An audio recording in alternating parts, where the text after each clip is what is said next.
Sheti I ditës 13 mars. Shën Eufrazia, shembulli I pastërtisë dhe flijimit për Krishtin. Shën Eufrazia, viti 380 deri 410, është një nga ato figura të shenjta që me thjeshtësinë dhe vendosmërinë e saj na mëson se dashuria për Krishtin e ka përcen çdo pengesë dhe e drejton jetën në përkushtim të plot ndaj hyjit dhe të afërmve. E lindur në një familje të pasur senatoriale dhe e afërme me perandorin Teodosi, ajo mund të kishte ndjekur një rrugë të mbushur me lavdi dhe pasuri, por zgjodhi një jetë të thjeshtë, të përshpirtshme dhe të mbushur me vepra bamirësie. Që në fëmijërinë e saj, Eufrazia u rrit në një ambient të pasur me vlera të krishtëra. Jati Antigoni ishte njeri me zemër të madhe dhe me dashuri të thellë për të varfrit, ndërsa Ema, pas vdekjes së të shoqit, vendosi ta edukonte të bien në përkushtim ndaj Krishtit. Kjo e shtyu të largohej nga oborri perandorak dhe të vendosej në Egjipt, ku kishte prona dhe një dëshirë për të vizituar manastiret dhe vendet e shenjta.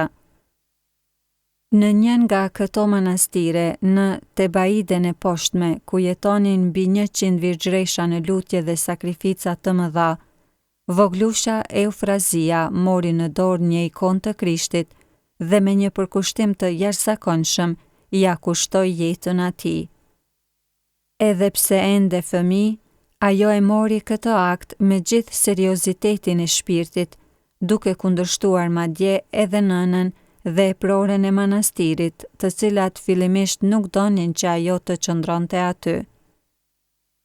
Vajza e vogël u pranua më në fund në bashkësinë rregulltare dhe shpejt u dallua për përvujtrinë, thjeshtësinë dhe dashurinë e saj të pakushzuar ndaj Zotit. Kur nëna e saj ndroi jetë, Eufrazia trashëgoi një pasuri të madhe, por në vend që ta përdorte për vete, e ndau me kishën të varfrit dhe për lirimin e skllëvërve.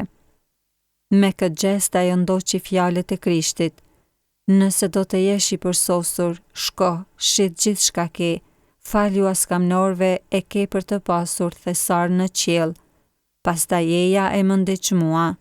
Lexojmë tek Mateu Ungjilltar kapitulli 19.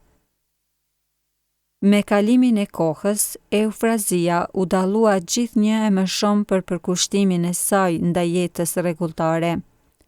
Ajo I u bend me përpikri urdhrave të eprores së saj, motrës Teodula, duke e parë bindjen jo si një detyrim, por si një mënyrë për të bërë gjithnjë më e ngjashme me Krishtin. Përmes jetës së saj të mbushur me lutje, agjërime dhe punë fizike, ajo u bë burim frymëzimi për shumë motra rregulltare. Zoti I dhuroi shenjtores fuqinë e mrekullive. Ajo shëroi të sëmurë dhe dëboi shpirtrat e këqij, duke u bërë një shërbëtore e vërtetë e mëshirës hyjnore. Me gjithë këto dhurata, ajo mbeti e thjeshtë dhe e përvujt. Me kalimin e viteve, agjërimet e shumta dhe lutjet e vazhdueshme e dobësuan trupin e saj. Në moshën 30 vjeçare, e lodhur nga sakrificat dhe puna e palodhur, shën Eufrazia kaloi në amshim, duke lënë pas një trashëgimi të pasur shpirti dhe shembull frymëzues për të gjithë të krishterët. Mesazhi I jetës së shën Eufrazisë. Jeta e shën Eufrazisë është një dëshmi e gjallë e asaj që do të thotë të vendosësh Zotin mbi gjithçka. Në një botë ku shpesh pasuria, pushteti dhe rehatia zën vendin e parë, ajo na mëson që lumturia e vërtet gjendet në thjeshtësi, në përkushtim ndaj Zotit dhe në shërbimin ndaj të afërmit. Ajo refuzoi një martesë të imponuar, hoqi dorë nga pasuria dhe zgjodhi rrugën e sakrificës, duke e bërë këtë me gëzim të plot. Sot, kur reflektojmë mbi jetën e saj, mund të lutemi me fjalët e kardinalit Suenens: Zot, na jep sytë e tu që të shohim botën, ashtu si që sheh ti. Na ndihmo të bëhemi ata që ti dëshiron të jemi dhe të ndjekim dritën tënde në çdo hap të jetës sonë. Shën Eufrazia na mëson se gjithçka që kemi është dhuratë nga hyi dhe se përkushtimi ndaj tij është burim i gëzimit të vërtetë. U bëft shembulli i saj dritë për ne dhe për të gjithë ata që dëshirojnë ta ndjekin Krishtin me zemër të pastër.